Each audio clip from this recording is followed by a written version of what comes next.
Queridas audiencias, ¿qué tal? ¿Cómo están? Muy buenos días. Sean ustedes bienvenidos al programa Cuatro Vientos Noticias. Queremos agradecerle mucho el favor de su atención, la más cordial de las bienvenidas para ustedes.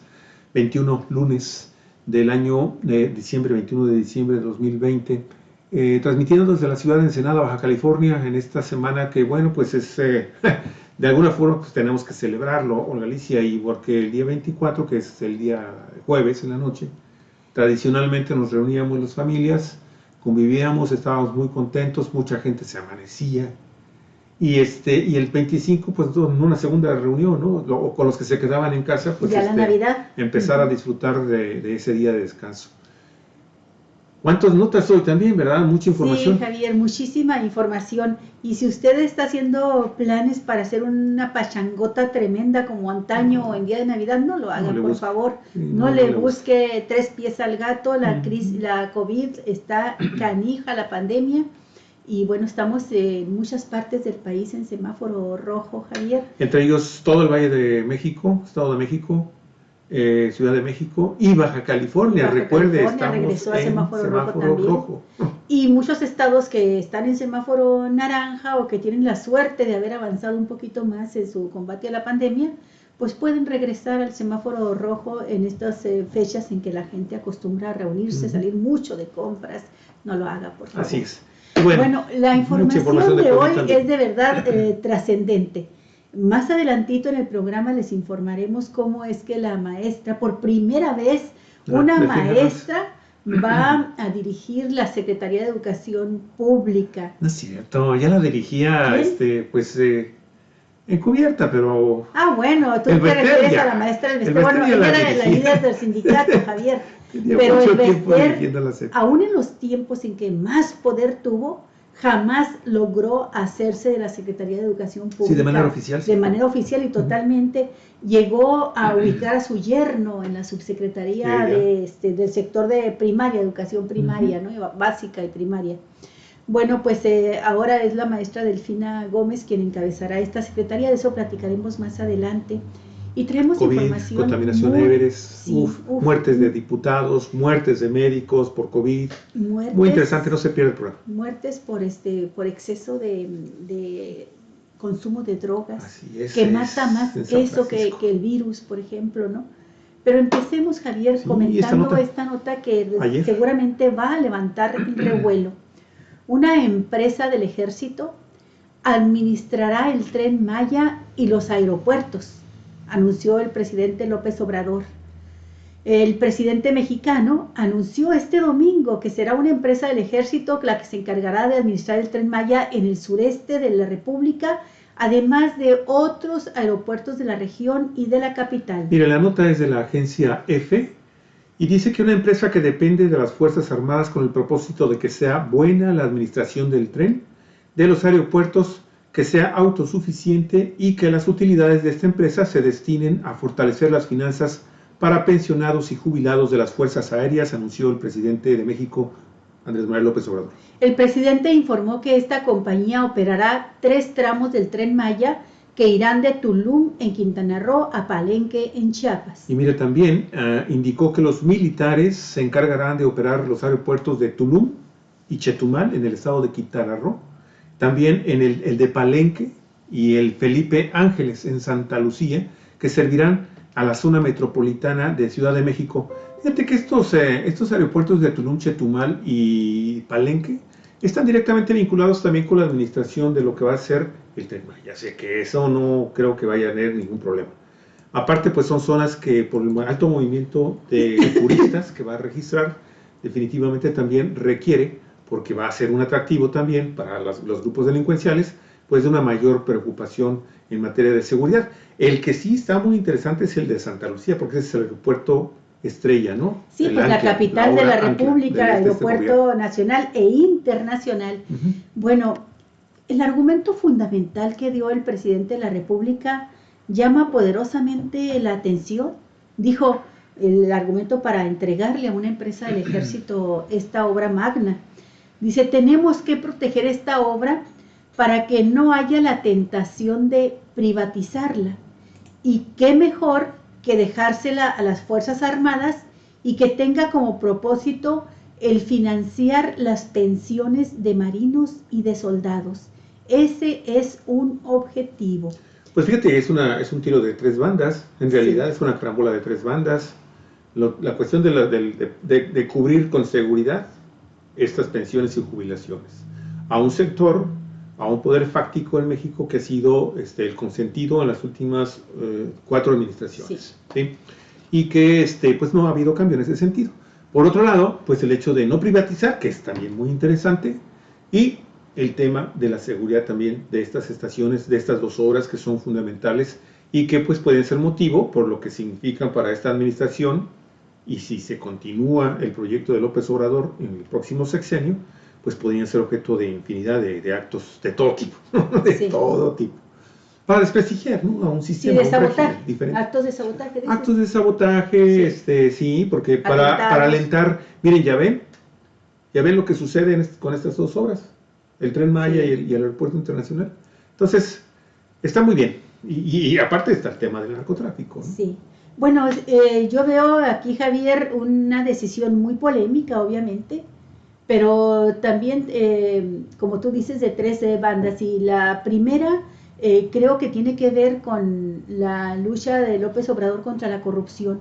No hay instituciones en las cuales pueda confiar el presidente. Decía hoy en la mañana el historiador Lorenzo Meyer, entre pregunta y afirmación. Y pues señalaba que, bueno, el ejército como cuerpo, como institución, dice, puede ser lo más confiable hasta hoy. Dice, es una jugada muy, muy audaz, pero puede traer también sus bemoles, ¿no? Dice, bueno, una empresa del ejército, por otro lado, dice, pues le garantiza al jefe de gobierno una disciplina de cuerpo, ¿no?, del ejército. Así es. Y bueno, dice también que será mucho más difícil si López Obrador, cuando deje el gobierno, llega otra persona con afanes neoliberales, lograr quitarle esa empresa, la operación de la empresa al ejército para privatizarla. Dicen, eso tiene razón, se dificulta la privatización, y es importante que no se privatice una obra de esta magnitud, ¿no?, de esta trascendencia y de esta capacidad de comunicación. Está estimada en $5,000 millones la inversión, y en conjunto es una red de comunicación para 5 estados de todo el sureste de la República, donde hay una gran riqueza de hidrocarburos y donde también hay conflictos sociales fuertes, ¿no? Tabasco, Campeche, Yucatán más que tranquilo, igual que Quintana Roo, pero en Chiapas pues sabemos cómo está también la situación. Sí, y no hay que olvidar definitivamente que hay una cantidad importante de comunidades indígenas nativas que de alguna forma han sido fortalecidas por la presencia y la ideología del Ejército Zapatista de Liberación Nacional, que después se convirtió en frente.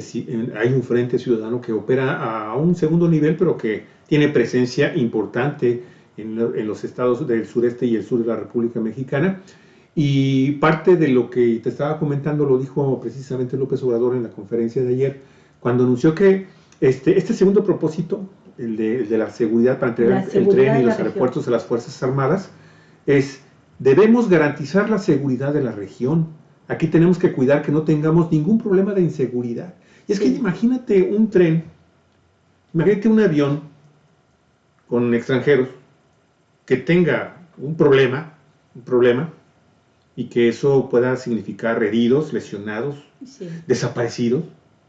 Olga, pues la verdad es que son situaciones muy secuestrados en esas zonas. Entonces sí. Y no quiero echar para nada no quiero dar la impresión de que aquí no queremos o no estimamos, o yo en particular no estimo la ideología, la actuación, la forma de ser, la presencia del Ejército Zapatista de Liberación Nacional y del Frente, que no se vaya a malinterpretar.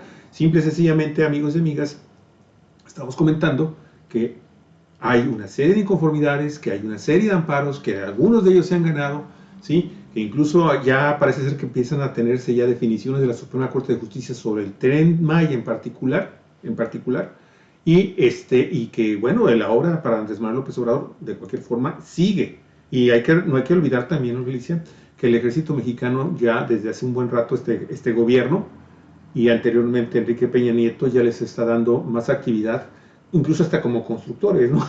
Claro. Y está el aeropuerto de Texcoco, en donde hubo gran corrupción por parte de la Defensa Nacional, que en el famoso perímetro cerco que hizo para delimitar el terreno del aeropuerto de Texcoco, y que ya fue auditado por el fiscal, por el auditor superior, y encontró irregularidades.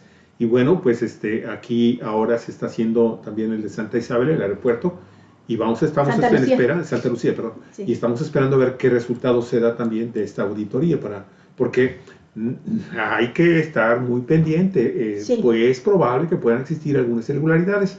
Y en el caso del aeropuerto, en el caso del tren, ahí tiene ya bajo contrato la Secretaría de la Defensa Nacional los tramos 6 y 7 de 500 kilómetros para la construcción. Sí. Entonces, sí, bueno, entonces Javier, por razones de garantizar que no se privatice, por razones de seguridad, y la otra razón que me parece a mí muy importante en tu jugada, en lo que mencionaste, que es una jugada de 3 bandas, es por razones de austeridad.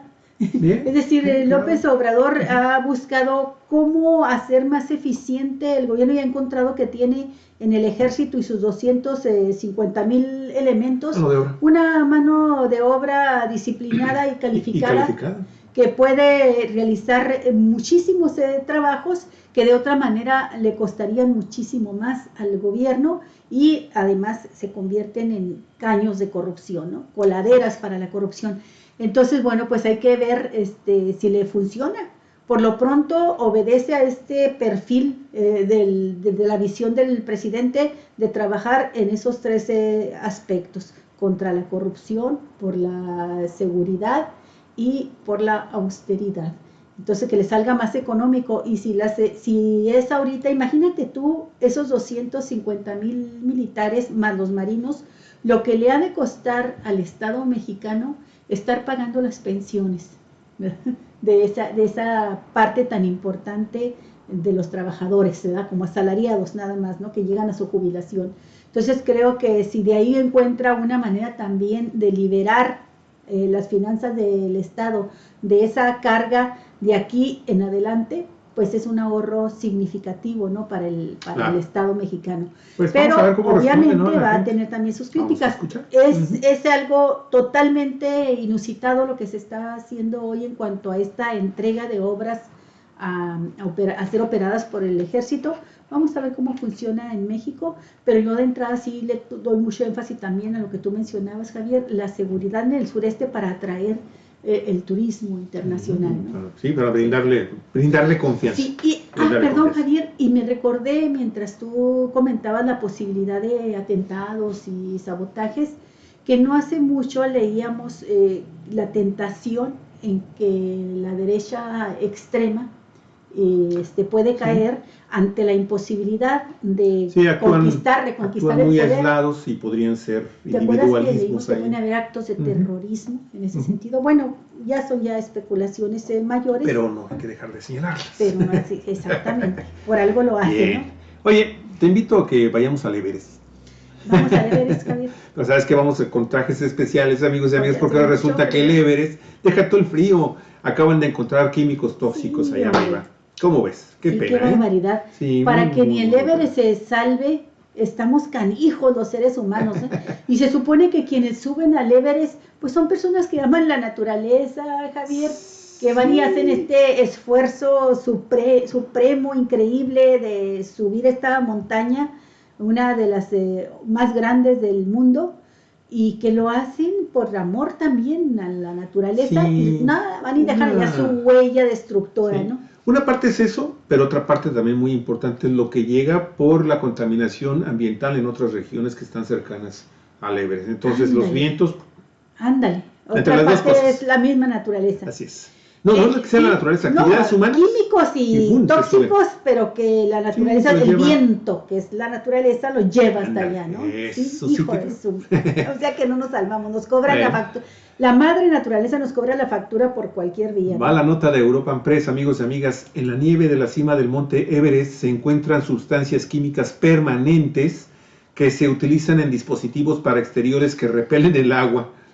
Kimberly Miller, una minera tenía que ser, ¿no, Javier? Dice que estas sustancias fabricadas por humanos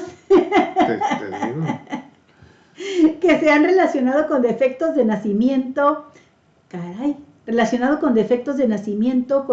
colesterol alto y un mayor riesgo de cáncer de riñón y testículo, podrían eventualmente representar un riesgo para los excursionistas, escaladores y residentes que beben agua del Everest. Así es, fíjate que Miner es una profesora asistente de investigación en el Instituto del Cambio Climático de la Universidad de Maine.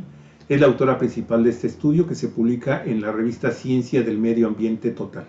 Otros estudios recientes sugieren que la exposición a altos niveles de FAS puede inhibir el sistema inmunológico de las personas y aumentar su riesgo de contraer COVID-19, según la Agencia de Sustancias Tóxicas y también el Registro de Enfermedades del Departamento de Salud de Estados Unidos. Pues esta investigadora Miner dice que la contaminación por estos químicos que están identificados en el Everest muestra que los humanos están eliminando estos productos químicos donde quiera que vayan. Las empresas que fabrican equipos para actividades al aire libre han indicado que han eliminado o pronto lo van a hacer el uso de estos productos químicos. El Everest es una de las montañas más codiciadas para escalar. Mira si no están codiciadas. Hay más gente ahí ahorita que en el metro de la Ciudad de México, Javier, o haciendo fila para ir a comprar la cena, los ingredientes para la cena de Navidad. En 2019, más de 800 personas intentaron llegar a la cima de la montaña que tiene 8.848.8 metros de altura. Y bueno, no todos lo logran. Usted acaba de ver cómo unos montañistas van bajando el cuerpo de un escalador que no llegó a la cima. El Everest tiene estos productos químicos que se encuentran en la nieve y en el agua de deshielo que se recolectó en el glaciar Khumbu. En el campamento base, fíjese usted, el campamento base a donde llegan todos los escaladores. El campamento 1, el campamento 2 y el balcón del Everest durante la expedición que realizó National Geographic y la empresa Rolex, el proyecto Rolex Planeta Perpetuo 2019. Esta es la primera vez que la nieve y el agua de deshielo del Everest se analizan para detectar tóxicos, dice Miner. Las concentraciones más altas que se encontraron en el campo base y en el campo 2 son 2 o 3 veces más altas que las encontradas en cualquier otro ambiente alpino. Así es. Si bien estas muestras son del Nepal Miner, dice que los químicos tóxicos están en todas partes. Creo que esto muestra que cualquier comunidad que tenga presencia en la montaña o al aire libre puede tener efectos secundarios residuales por la contaminación de estos químicos, y eso incluye a Maine, dice en un comunicado. Los humanos dejan un legado que es visible o microscópico en todas partes a donde van. Necesitamos pensar en eso al decidir cómo interactuar con el medio ambiente, qué productos vamos a utilizar y cómo vamos a remediar parte de esta contaminación química, reflexiona la científica. Miner cree que es probable que los riesgos inherentes a escalar el Everest aumenten en los próximos años con el creciente derretimiento de los glaciares, también los cambios de las precipitaciones fluviales, los cambios geológicos y también la contaminación química.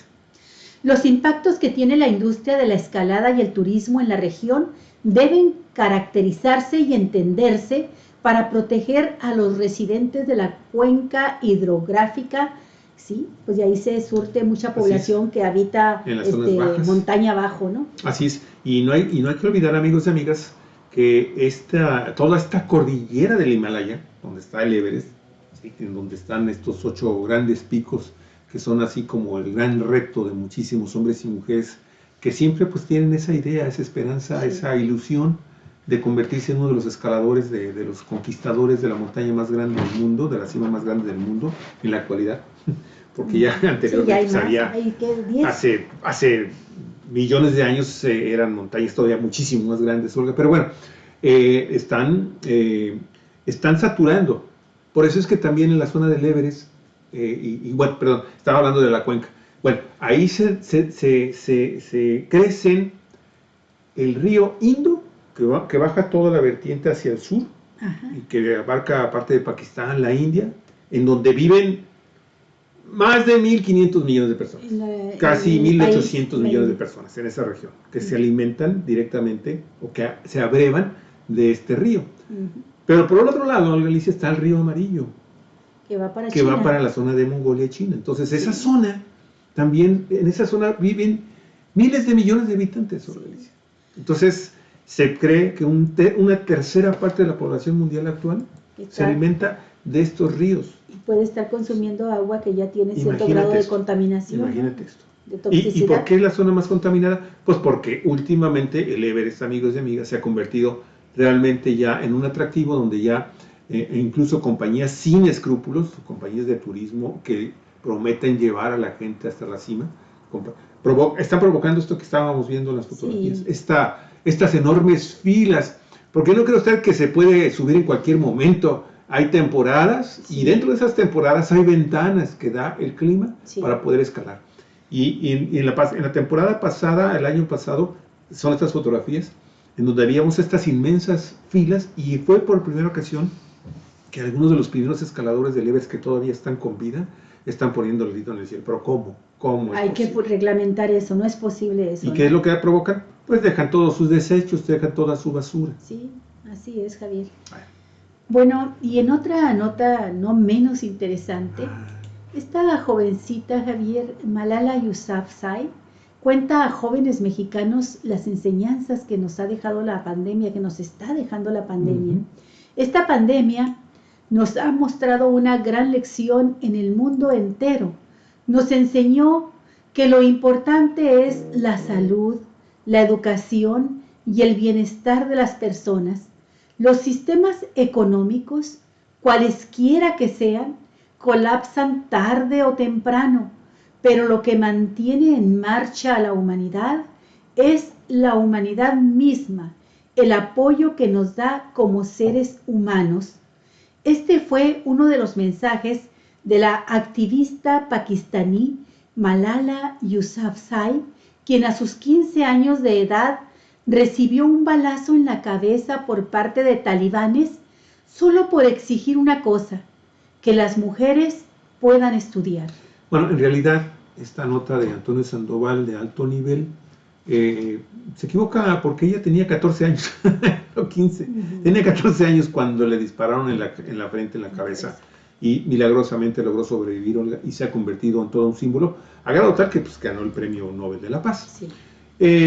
Fíjese, por lo tanto, continuó Malala, necesitamos tener fe e invertir más en nosotros mismos, en mejorar las condiciones de vida de millones de personas en todo el mundo que son marginados y tienen pocas oportunidades. Especialmente hay mucho que hacer en materia de equidad de género y las nuevas generaciones tienen que encargarse de ello, expresó en un mensaje a los jóvenes estudiantes del Tecnológico de Monterrey, a quien recibieron a esta Malala, que ganó el Premio Nobel de la Paz en el año de 2014, después de sufrir el ataque 2 años. 2 años antes había recibido el ataque. Oye, qué liderazgos tan interesantes están surgiendo en el planeta, de jovencitas, de mujeres tan jóvenes y que tienen esta voz tan potente para llegar a toda la humanidad. Así es, pues ahí sale una fotografía porque hacen un dúo tremendo. Sí. Está Greta, se me fue. Ahorita nos acordamos del nombre. Pero es la ambientalista, la defensora del medio ambiente, y Malala Yousafzai, que es defensora pues de derechos básicos de la mujer, como el derecho al estudio, ¿no? Malala cree en el activismo como una forma eficiente de impulsar los cambios en todos los sentidos. La historia lo comprueba, ya que, por ejemplo, dice ella, las mujeres lucharon por el derecho a trabajar y les tomó tiempo, pero lo consiguieron. O lucharon por el derecho a votar y actualmente votan en casi todo el mundo. Es Greta Thunberg, la muchacha. Ahí vamos a salir, va a salir la fotografía. La otra líder, ¿no? Sí, las dos voces potentísimas mundiales de estas nuevas generaciones que vienen pegando duro en Galicia. Bueno. Pero más allá, la recién egresada de la Universidad de Oxford, fíjate, en donde estudió filosofía, política y economía durante la pandemia, periodo en el que también hizo sus exámenes finales y se graduó, compartió con los estudiantes mexicanos que terminaron sus estudios profesionales bajo las mismas condiciones. Ahí está con Greta, mira. Sí. Algunas de estas lecciones o aprendizajes que desde su perspectiva dejó la pandemia. Ojalá y nos alcance a ti y a mí la vida, Javier, para ver a estas mujeres florecer en toda su plenitud, en una humanidad mejor, Javier, encabezando grandes gobiernos, grandes instituciones. Eso es lo que esperamos, sobre todo las mujeres. Esperamos ver llegar a mujeres a altas posiciones donde, como ellas, ya van avanzando, ¿no? Ya van avanzando poco a poco. Pues en este periodo pudo reflexionar sobre lo que ha padecido pese a su corta edad y en cómo poder aplicar esas experiencias para ser más útil a sus semejantes. Estas son sus enseñanzas. Dice Malala: debemos estar comprometidos y abiertos al cambio, ser más flexibles, saber que las cosas no siempre estarán a tu favor. El cambio no se hace por sí solo. Tenemos que hacer algo para que suceda. Es importante siempre tener fe. Debemos creer en las causas y en los objetivos por los cuales luchamos. También propone, tenemos que creer siempre en nosotros mismos. Es necesario estar comprometidos con uno mismo y con su entorno. Si nos damos por vencidos, ahí muere nuestra misión, ahí se acaba la meta.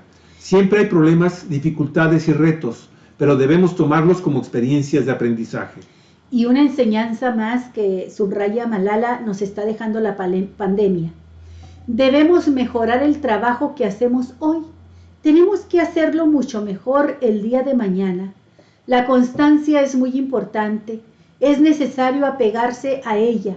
Puede tomar años, pero da resultados. Híjole, las propuestas en realidad son lo mismo que propusieron desde Tales de Mileto, Galicia para la Humanidad. Pero se nos olvida, Javier, acuérdate que los seres humanos somos el único animal que tropieza una y otra vez con la misma piedra, ¿no? La verdad es que es muy, muy agradable escuchar también esta voz en los momentos en que debemos de reflexionar y recapitular, amigos y amigas, para retomar nuestra vida ahora que comencemos a reponernos a esta pandemia con nuevos objetivos, con nuevas metas, con nuevas perspectivas de vida. Bueno. Y sobre todo, ¿sabes por qué, Javier? Porque mientras tenemos estos ejemplos tan interesantes en mujeres jovencitas como Malala y Greta, por otra parte tenemos una generación autodestruyéndose. Sí. Sobre todo muchos jóvenes, no nada más ellos, también personas adultas, pero muchos jóvenes que están muriendo a causa de la drogadicción, Javier. Y fíjate, esta nota es espeluznante a propósito del tema. San Francisco registra más decesos por sobredosis que por la propia pandemia de COVID-19 en este año 2020. Una cantidad récord de 621 personas han fallecido por sobredosis en San Francisco en lo que va del presente año. Una cifra impactante que rebasa por mucho las 173 muertes por COVID-19 que la ciudad ha registrado hasta hoy. 5 veces más, no sé cuántas más, Javi. Sí, mire, la agencia de información estadounidense AP informa también que la crisis desatada por este potente analgésico conocido como fentanilo pudo ser mucho peor de no haber sido por las cerca de 3,000 ocasiones que la naloxona fue usada de enero a inicios de noviembre para salvar la vida de alguien al borde de la muerte, publicó el diario Las Crónicas de San Francisco. Los datos reflejan el número de veces que, de acuerdo con los reportes, la gente utiliza el medicamento Narcan para el proyecto de prevención y educación por sobredosis, DOPE por sus siglas en inglés. Un programa con fondos municipales que coordina la respuesta de las autoridades de San Francisco ante casos de sobredosis o volver a surtir su suministro.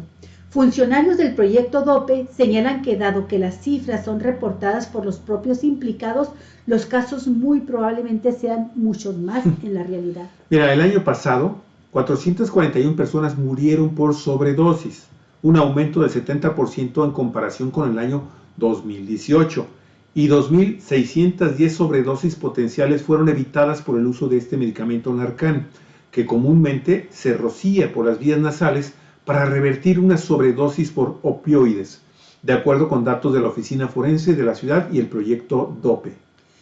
La crisis empeora porque el fentanilo, que puede ser de 50 a 100 veces más potente que la morfina, inundó el suministro de la ciudad, aseveró el periódico que está dando la información. El Crónicas de San Francisco. Crónicas de San Francisco. Más aún, la pandemia del coronavirus ha afectado los servicios de autoridades locales como vivienda y tratamiento, y dejó a muchas personas dependiendo de otros para asistencia en caso de que sufran sobredosis de lo que pueden usar por su cuenta. Y Olga, y estamos hablando de una ciudad en donde los servicios sanitarios y la asistencia para este tipo de personas que son adictas a este tipo de droga son muy eficientes y están muy al tanto y tienen un trabajo comunitario de la mano incluso de muchas de las organizaciones de civiles que están en la primera línea en el combate de este tipo de drogas, muchos de ellos incluso que fueron o que son dependientes y que logran controlarse. El asunto es que esta droga, el fentanilo, se ha convertido en una especie de nueva generación de drogas, totalmente, sí, sustancias totalmente fabricadas, químicos, sí, muy peligrosos, sintéticos. Y desafortunadamente lo que está sucediendo es que en México se está produciendo, Ensenada es un puerto de altura importante para los importadores de los químicos que los traen fundamentalmente de China y de Hong Kong fundamentalmente, de la región asiática, y no se ha logrado dar realmente con un fin a este tipo de tráfico ilegal de droga, de este tipo de químicos. Y Ensenada, Puerto Vallarta, Manzanillo, Guaymas son puertos, e incluso Los Ángeles son puertos que están utilizando los dos cárteles importantes a nivel mundial, Sinaloa, Jalisco Nueva Generación, para fabricar fundamentalmente este producto que está provocando, amigos, esta otra pandemia de la cual los estadounidenses ya la habían reportado hace todavía 3-4 años, que empezó a darse de una manera muy importante, y ahora con la confinación en Estados Unidos provocó todavía un alza mayor, y Olga, ve lo que está sucediendo en ciudades controladas. Sí, imagínate donde está libremente, y espero que esta terrible plaga no nos llegue de manera peor a México, Javier, donde ya también los jóvenes están consumiendo muchas drogas sintéticas que los llevan directamente a la muerte o a quedar inservibles de por vida con sus neuronas destruidas, ¿no? Así es. Bueno, en tanto el COVID pues sigue causando estragos en nuestro país y en el sector salud. El subdirector de la Clínica 6 del Instituto Mexicano del Seguro Social en San Nicolás de los Garza, fíjate, allá en Monterrey, murió tras contagiarse de COVID-19. Hasta el día de ayer, la Secretaría de Salud no había confirmado el fallecimiento de Martín Cabrera Rivera. Mira, a través de redes sociales, los compañeros de trabajo de Cabrera se encuentran expresando sus condolencias. Apenas el pasado miércoles 16 de diciembre, la doctora Amalia Becerra, subdirectora del Hospital Metropolitana, informó que Nuevo León sumaba 65 muertes del personal médico por COVID-19. El 3 de septiembre, la organización no gubernamental Amnistía Internacional reveló que México era el país con más personal sanitario muerto tras contraer COVID-19, con al menos 1,327 fallecimientos confirmados en el sector salud. Sí, mira, Luz Camacho, El Horizonte y Cuatro Vientos, amigos y amigas, incluimos dentro de esta información que el estudio de Amnistía Internacional informó entonces que a nivel global eran al menos 7,000, Olga, en septiembre, los profesionales de la salud los que habían perdido la vida por la enfermedad provocada por el coronavirus SARS-CoV-2. Y qué terrible es esto, Javier, porque pierden la vida al contagiarse tratando de salvar la vida de los enfermos, ¿no? Ahí vimos un grupo de médicos muertos de México. Sí, y bueno, México en primerísimo lugar, y detrás de México, el personal médico más afectado es el de Estados Unidos, con 1,077 muertes, Brasil con 634, y para esa fecha, según Amnistía, en México el personal sanitario afectado rozaba ya los 100,000 profesionales, según aceptó entonces la Secretaría de Salud. Mire, el reporte destacó además que en México el personal de limpieza de los hospitales es especialmente vulnerable a esta infección, además de estar subcontratados, lo que significa tienen menos protección, denunció en aquella ocasión la Asociación Internacional Amnistía Internacional, Olga, Y esto, pues de nuevo de cuenta, no es materia de un debate muy importante. Es cierto que se les ha dado una atención especial desde el punto de vista laboral e incluso también con sus ingresos a todo el personal que está combatiendo la pandemia en las instalaciones de salud. Pero hoy, amigos y amigas, hoy el llamado es, por favor, quédese en su casa, no salga más que para lo esencial, lo indispensable, ¿sí? Si puede, no viaje, ¿sí? Y si se va a reunir en su casa en estos días, mire, usted, su esposa, pónganse en un silloncito y el resto de la familia póngala en otro silloncito en una esquina y al otro póngalo usted allá en la mesa. Sana distancia, con sana distancia y con su cubrebocas, porque sabe que, miren, los hospitales están saturados. Baja California está saturado, al igual que el Valle de México, Estado de México y Ciudad de México, los dos estados. Pero ¿sabe qué? El personal médico está lanzando llamados de que, ¿saben qué? Ya estamos agotados, denle chance. Nosotros estamos cansados de nuestro encierro. Imagínense cómo están los médicos que atienden, las enfermeras que atienden a los enfermos, Javier. Están agotadísimos. Entonces ya no pueden más. Y por favor, pues ayudemos un poco por nuestra propia vida. Hagámoslo ahora sí que, como dicen las abuelitas, por su madrecita santa, ¿no? Por su madrecita santa, cuídese más. Muy bien. Bueno, cierra periodo. La pandemia también está afectando a los parlamentarios, a los legisladores de nuestro país y por supuesto a los trabajadores de las cámaras de diputados, de senadores.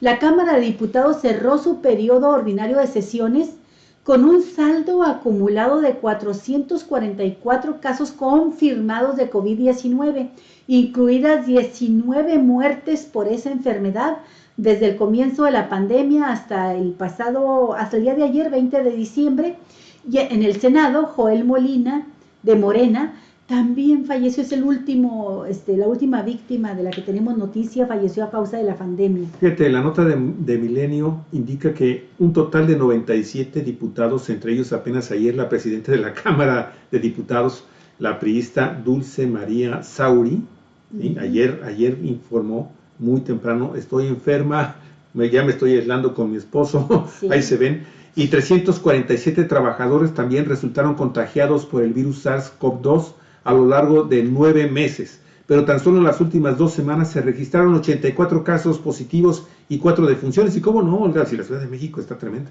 Sí, y bueno, pero esto pues también se da en todo el país, dentro y fuera de la Cámara de Diputados.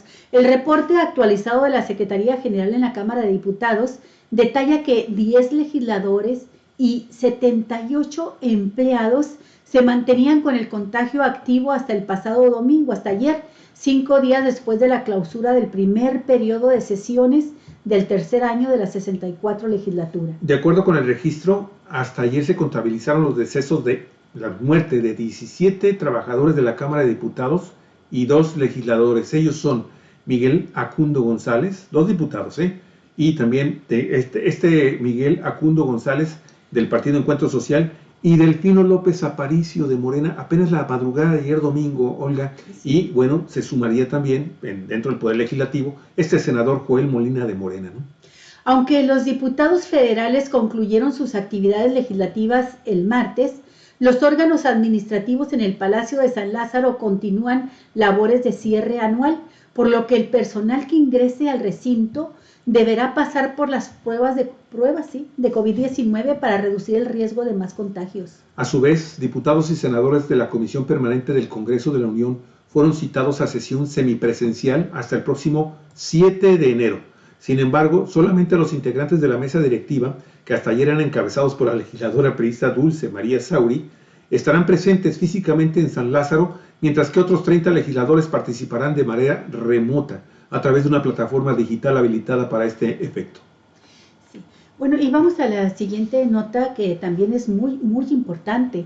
Programas de precios de garantía es deficiente, y esto lo señala el movimiento Plan de Ayala en una nota de Contralínea de Jordana García.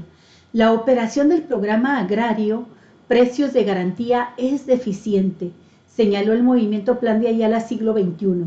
Por ello, exigió la intervención del presidente de la República, Andrés Manuel López Obrador, a la Secretaría de Agricultura y Desarrollo Rural, la SADER, así como a la Seguridad Alimentaria Mexicana, y es que la organización acusó que el programa está en la casi parálisis. Mira, Jordana García de Contralínea informa que en una carta el Plan de Ayala denunció que en plena cosecha la Segalmex, que es la Seguridad Alimentaria Mexicana, les informó que solo abrirán 500 de las 800 bodegas comprometidas a nivel nacional, y en el mes de diciembre solo serán 100, Olga, solo 100, lo que reprobó dado que las cosechas de los más pequeños productores del ciclo primavera-verano iniciaron desde el pasado octubre, y el volumen más grande se da precisamente en el último mes del año. En las pocas bodegas abiertas, los pagos por la compra de grano ha sido lento, lo que perjudica la economía de los productores y las productoras del campo, pues necesitan con urgencia cubrir créditos y garantizar su propia alimentación. Mire, sumado a esto, en estados como Chiapas, Guerrero, Michoacán, Jalisco, Nayarit, Oaxaca, Puebla y Tlaxcala, no han sido cumplidas a cabalidad las propuestas y las negociaciones entre las comunidades, los gobiernos estatales y federal para la apertura de estos centros de acopio, así como que la Segalmex es incapaz de generar las condiciones de acondicionamiento del grano, trasladando al productor la responsabilidad, lo que calificó este Plan de Ayala como inadmisible. La organización del movimiento campesino, indígena y afromexicano también afirmó que Segalmex incumple con los objetivos del programa. ¿Cuáles son? Pues ayudar y reconocer la labor de los campesinos mexicanos. Ante lo anterior, demandó a las autoridades competentes la apertura inmediata de todos los centros de acopio. Así es, Olga. Y bueno, esta situación, la verdad, está golpeando muy, pero muy, muy dramáticamente a todos los campesinos del país, y es necesario que realmente el presidente de la República voltee también a ver al campo en este momento con estas situaciones en donde no hay un lugar en donde almacenar los granos, y segundo, pues no hay pago. Así es, Javier. Bien. Y bueno, eso me hizo recordar que tampoco tenemos pagos nosotros y que nos hace falta su apoyo, amigos, amigas de Cuatro Vientos.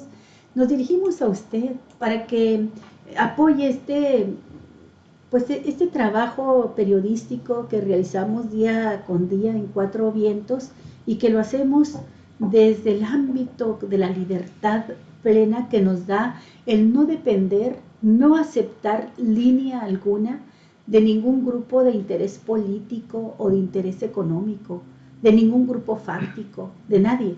Somos libres, pero esta libertad cuesta también, y lo que nos cuesta es pues el tener que recurrir a usted como ciudadana, como ciudadano, a que nos apoye. Y si le gusta nuestro trabajo, pues apóyenos, por favor, para poder seguirlo haciendo. Aquí dejamos nuestras cuentas bancarias de Banorte y de Santander, para que si usted gusta nos haga un depósito y podamos seguir adelante con nuestro esfuerzo periodístico. Así es, y bueno, Olga Alicia, vamos a seguir adelante con las dos últimas notas de nuestro programa.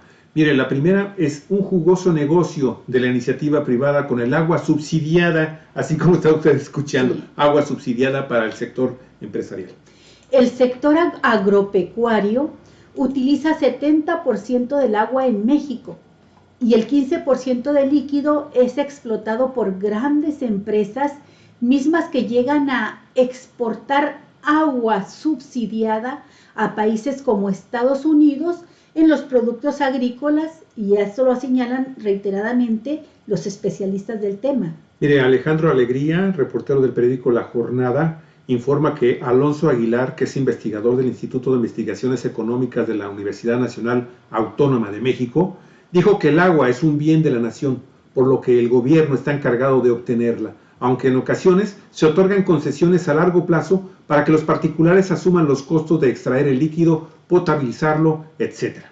Wilfrido Gómez Arias y Andrea Moctezuma, investigadores también de la UNAM, señalan en su artículo Los Millonarios del Agua que con la Ley de Aguas Nacionales decretada en 1992, el líquido se neoliberalizó. Híjole. Qué cosa. Pues se permitió un acaparamiento de enormes volúmenes de agua por parte de usuarios del sector privado. Legalmente no existe un límite en cuanto al volumen del agua a concesionar para un actor privado dentro del margen de disponibilidad. De ahí que algunas empresas estén acaparando grandes cantidades de líquido, señalan. Bajo esta lógica, no importa si se pone en riesgo el bienestar colectivo o si se degrada la calidad del agua, Lo que importa es la utilidad de las empresas, sus ganancias, de empresas y consorcios privados que gestionan y explotan este bien común, agregan Gómez Arias y Moctezuma. Mire, la apropiación del agua en la actividad humana se conoce como huella hídrica, indicador que implica a regiones, organizaciones o personas, así como a la producción o al consumo, de acuerdo con la Comisión Nacional del Agua. Miguel Cervantes, catedrático en la Facultad de Economía de la UNAM, señaló que 86% de la huella hídrica en México está en los productos alimentarios y de bebidas. 6% es para pieles, algodón y otros productos. 5% es consumo doméstico y el 3% se dedica a procesos industriales. Y explicó que para producir un jitomate o tomate, como lo conocemos en el norte de la República, se necesitan 13 litros de agua, Olga, aunque un ejemplo pueden tener tan solo un ejemplar, un tomate, solamente puede tener 67 gramos de líquido. Y abundó que el proceso de producción de papa lleva 25 litros, una papa, 25 litros, una manzana, 70, una naranja, 50. Otros productos no agropecuarios como una copa de vino necesita 120 litros de agua para producir una copa de vino. Escuchemos Valle de Guadalupe. Un vaso de jugo de naranja, 170. Una hoja de papel, 10 litros. Un vaso de cerveza, 75. Un vaso de leche, 200. Y un microchip, 32 litros. Entonces, pues imagínense cómo nos estamos agotando esta agua en todos estos productos que en grandes de los casos, Javier, son productos que se producen en México para la exportación. Así se están llevando. Así es, el tomate, por ejemplo, en Baja California. Oye, un comentario rápido así. Oye, producir un vaso de jugo de cerveza, 170 litros. Sí. ¿Sí? Producir un vaso de cerveza, 75 litros. Y producir una copa de vino, 120 litros, Olga Alicia. Sí. Para Baja California este es un dato muy importante porque nos hemos enfocado a criticar el tema de la cervecera Constellation Brands. ¿Y qué pasa con el vino? ¿Qué pasa con el vino? ¿Qué pasa? Vamos a sacar un trabajito sobre eso, sin duda alguna. Oye, nos vamos con la última nota, ¿no? Sí, Javier. Delfina. Mira, la revista Forbes, Olga, el día de hoy está informando que esta mañana el presidente Andrés Manuel López Obrador anunció que la maestra Delfina Gómez Álvarez sustituirá al secretario de Educación Pública Esteban Moctezuma, quien se irá a la embajada a Estados Unidos. Actualmente Gómez Álvarez se desempeña como delegada federal de los programas de bienestar en el Estado de México. Delfina Gómez Álvarez nació en Texcoco, Estado de México, el 15 de noviembre de 1962. Estudió la licenciatura en Educación Básica por la Universidad Pedagógica Nacional y tiene 2 maestrías, la primera en Pedagogía y la segunda en Educación con especialidad en Administración de Instituciones Educativas en el Instituto Tecnológico y de Estudios Superiores de Monterrey. Gómez Álvarez inició su carrera como profesora en el año de 1982 en la Secretaría de Educación del Estado de México. En 1998 alcanzó el puesto de subdirectora auxiliar de proyectos en la Secretaría de Educación del Estado de México y posteriormente llegó a ser directora escolar en la Secretaría de Educación del Estado de México. En cuanto a su carrera política, fue en 2012 cuando se postuló como candidata a la presidencia municipal de Texcoco por los partidos Movimiento Ciudadano y Partido del Trabajo, cargo que ganó y desempeñó de 2013 a 2015, ya que en este último año pidió licencia para buscar la candidatura a diputada federal por Morena por el Distrito 38 del Estado de México. Después fue electa para dicho puesto en la legislatura federal para el periodo 2015-2018. Ahí fue secretaria de Comisión del Fortalecimiento al Federalismo e integrante de la Comisión de Educación Pública y Servicios Educativos, también de la Comisión para Impulsar a Estudiantes de Altas Capacidades Intelectuales y de la Comisión de Seguridad Pública. El 15 de enero de 2017, Delfina Gómez solicitó licencia como diputada federal para ser candidata a gobernadora del Estado de México por Morena, ya que Andrés Manuel López Obrador Entonces, el líder nacional de dicho partido anunció la candidatura de la maestra. El 4 de junio del 2017, en una elección muy polémica y cerrada, donde Delfina Gómez acusó fraude electoral, Alfredo del Mazo ganó la gubernatura. El Instituto Estatal Electoral del Estado de México, tras el cómputo final de los votos registrados en la elección de gobernador, declaró como ganador al candidato del PRI por 169,000 votos más que la candidata de Morena, Olga Alicia, y hoy se convierte ya en la nueva secretaria de Educación Pública en el país, en México. Sí, a mí me da mucho gusto, se me hace que es uno de los perfiles más adecuados, Javier, sí, para esta secretaría. Es maestra, es la primera vez, yo creo que es la primera vez que una maestra llega a la Secretaría de Educación Pública, pero bueno, con esto implico también una mujer y maestra, y con esto también cómo se va fortaleciendo, Javier, el gabinete de López Obrador con mujeres, y la mayoría de ellas, si no es que todas, mujeres muy capaces, ¿no? Muy preparadas. Así es. Y bueno, en el caso de Delfina Gómez, tendrá una tarea por delante muy importante, porque en el gobierno de López Obrador, en estos 2 primeros años, que fue una de las primeras decisiones que tomó desde el inicio, fue dar reversa, derogar, como dicen los maestros, la mal llamada reforma educativa de Enrique Peña Nieto, pero todavía falta, Javier, crear la reforma educativa de este gobierno. Sí, porque aquella fue simple y sencillamente administrativa, ¿sí? Fue política, para restarle poder al sindicato, para poderle a la coordinadora, no se diga la Coordinadora Nacional de Trabajadores de la Educación, esa combativa coordinadora que mantuvo el tema de la educación, sí, y estuvo en contra de esa reforma, Olga Alicia, hasta que pudieron, ¿no? Hasta que alcanzaron. ¿Sabes? Yo muy humildemente opino esto, para de mi último comentario. Creo que con Delfina existe la posibilidad de que realmente el gobierno de Andrés Manuel López Obrador en los próximos 4 años pueda presentar una iniciativa de ley a fondo, una reforma educativa a fondo, eso me refiero. ¿sí? Que pueda en un momento determinado realmente ya proyectar otro modelo de país en México. Y aquí este modelo de país me estoy refiriendo a lo social, a lo económico, a lo político. Creo yo que va a ser fundamental el hecho de que le den libertad a la maestra para que empiece a desarrollar, primero a tomar las redes del poder, porque con Moctezuma, Alicia, a mí me van a perdonar, pero con Esteban Moctezuma, esa Secretaría de Educación tenía la estructura que heredó de Peña Nieto.